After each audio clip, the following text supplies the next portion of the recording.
वज़ीर-ए-आज़म शहबाज शरीफ दौरे सऊदी अरब मुकम्मल करके जद्दा से लाहौर रवाना। गवर्नर शहजादा सऊद बिन अब्दुल्ला ने रुखसत किया।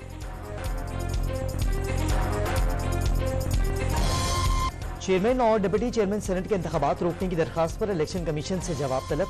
इस्लामाबाद हाई कोर्ट के चीफ जस्टिस आमिर फारूक ने महफूज फैसला सुना दिया। साबिक वज़ीर आज़म शाहिद खाकान अब्बासी ने नई सियासी जमात की रजिस्ट्रेशन के लिए इलेक्शन कमीशन में कवायद जमा करा दिए। आइंदा इलेक्शन में भरपूर हिस्सा लेने का ऐलान।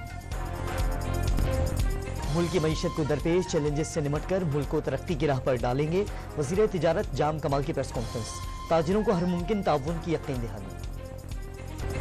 MQM पाकिस्तान के रहनुमा मुस्तफ़ा कमाल का कराची को 3 माह के लिए फौज के हवाले करने का मुतालबा। सिंध हुकूमत को मुतासिब करार दे दिया।